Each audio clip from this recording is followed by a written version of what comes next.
बंगाल में नंदीग्राम में तमलुक में भय का वातावरण बना रहे, जिससे जो वोटर्स है वो वोटर देने के लिए नहीं निकले। बंगाल में चुनाव हो और हिंसा ना हो, ऐसा कैसे हो सकता है? कोई भी चुनाव हो, बंगाल में हिंसा जरूर होता है। अब एक बार फिर हिंसा की आग में झुलस रहा है बंगाल का नंदीग्राम। टीएमसी बीजेपी कार्यकर्ताओं के बीच जमकर झड़प हुई है, जिसके बाद से माहौल तनावपूर्ण बना हुआ है। नमस्कार, आप देख रहे हैं पंजाब केसरी.com। मैं सत्येंद्र शर्मा। पश्चिम बंगाल के नंदीग्राम में भारतीय जनता पार्टी और तृणमूल कांग्रेस के कार्यकर्ताओं के बीच झड़प हुई है, जिसमें बीजेपी की एक महिला कार्यकर्ता रथीबाला आड़े की मौत हो गई है। इसके अलावा बीजेपी के 7 कार्यकर्ता घायल भी हुए हैं। यह घटना 22 मई की देर रात घटी नंदीग्राम के सोनाचूर की बताई जा रही है। तृणमूल कार्यकर्ताओं पर आरोप है कि उन्होंने धारदार हथियार से बीजेपी कार्यकर्ताओं पर हमला किया। घटना के बाद इलाके में तनाव का माहौल है और स्थिति पर काबू पाने के लिए केंद्रीय बलों को तैनात किया गया है।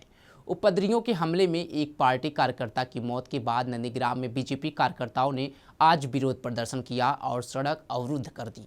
बीजेपी कार्यकर्ताओं ने टायर जलाकर और पेड़ की शाखाएं फेंककर सड़क जाम करके विरोध प्रदर्शन किया। सुबह से ही बीजेपी समर्थक नंदीग्राम थाने के सामने विरोध प्रदर्शन कर रहे थे। इसके बाद एसडीओपी ने प्रदर्शनकारियों को बुलाया और मेघनाथ पाल के नेतृत्व में प्रदर्शनकारियों ने एसडीओपी से बात की। प्रदर्शनकारियों की मांग है कि रेयापारा चौकी के प्रभारी अधिकारी को हटाया जाए। नंदीग्राम के अल्पसंख्यक बहुल इलाकों में मतदान के दिन केंद्रीय बल की तैनाती की जाए। जैसे ही पुलिस ने उन्हें ऐसी किसी भी चुनाव संबंधी हिंसा के खिलाफ त्वरित कार्रवाई का आश्वासन दिया। मामले की गंभीरता को देखते हुए केंद्रीय बल नंदीग्राम पहुंचे और लाठीचार्ज किया गया। यहाँ के सोनाचूरा इलाके में एक दुकान में आग लगा दी गई। इसके अलावा कुछ और दुकानों में भी तोड़फोड़ की गई। टीएमसी का आरोप है कि बीजेपी समर्थकों ने टीएमसी समर्थकों को दुकान में आग लगा दी और कुछ दुकानों में तोड़फोड़ की है। बीजेपी कार्यकर्ता की मौत पर राज्य के बीजेपी प्रमुख सुकांत मजूमदार ने क्या कुछ कहा, उसे आप सुने।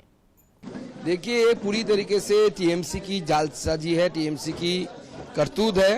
वो चाहते हैं कि बंगाल में नंदीग्राम में तमलुक में भय का वातावरण बना रहे, जिससे जो वोटर्स है वो वोटर देने के लिए नहीं निकले। इससे टीएमसी को लाभ होगा, इसके लिए कोशिश है।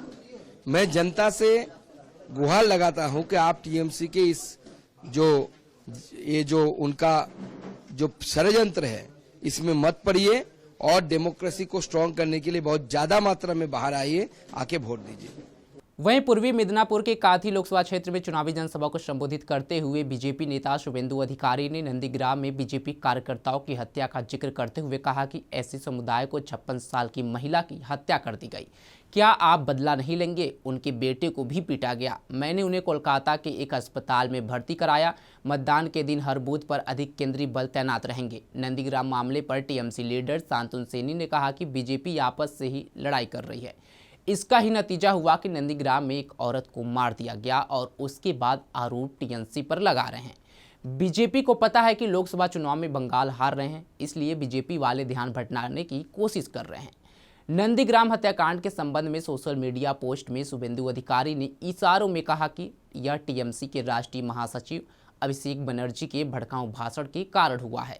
अभिषेक बनर्जी ने कल नंदीग्राम में एक जनसभा को संबोधित किया था। हालांकि अधिकारियों ने सीधे तौर पर अभिषेक का नाम नहीं लिया। बीजेपी आईटी सेल के प्रमुख अमित मालविया ने सोशल मीडिया पर पोस्ट में कहा, 16 मई को हल्दिया में एक रैली में ममता बनर्जी ने नंदीग्राम में अपनी हार का बदला लेने की धमकी दी थी। वह बीजेपी के शुभेंदु अधिकारी से हार गई, लेकिन फिर भी बेशर्मी से मुख्यमंत्री पद पर आसीन हुई। उन्होंने आगे कहा कि नंदीग्राम में बीजेपी कार्यकर्ता रथीबाला आड़े की हत्या कर दी गई है। मैं नंदीग्राम में बीजेपी कार्यकर्ताओं पर तृणमूल समर्थकों के कायरतापूर्ण हमले की निंदा करता हूं। लोकतंत्र में ऐसी हिंसा अस्वीकार है। ममता बनर्जी को उनके भड़काऊ बयानों और उसके बाद उनकी पार्टी के आपराधिक सदस्यों की कार्रवाई के लिए जवाबदेह ठहराया जाना चाहिए। अमित मालिवाल ने आगे कहा कि हम लड़ेंगे और रथीबाला अधिकारी और सभी पीड़ितों के लिए न्याय की मांग करेंगे। हमारी स्थानीय इकाइयों ने नंदीग्राम में 12 घंटे के बंद का आह्वान किया है, लेकिन चुनाव आयोग ममता बनर्जी के बार बार दिए जाने वाले सांप्रदायिक बयानों पर कब ध्यान देगा? चुनाव खत्म होने के बाद नंदीग्राम में 14 मार्च 2007 को पुलिस की गोली से 14 स्थानीय लोगों की मौत हुई थी। नंदीग्राम में उस दौरान वाम मोर्चा सरकार ने स्पेशल इकोनॉमिक जोन के तहत जमीन अधिग्रहण शुरू किया था। इसका स्थानीय लोग विरोध कर रहे थे। इस विरोध में ममता बनर्जी की अग्रणी भूमिका थी। हालात यहां तक पहुंच गए कि पुलिस ने गोली चला दी। आरोप के मुताबिक पुलिस के साथ साथ वाम मोर्चा के कई लोग भी शामिल थे। इस घटना का सीधा राजनीतिक फायदा ममता को मिला, जिसने ममता को सत्ता के एक कदम करीब ला दिया।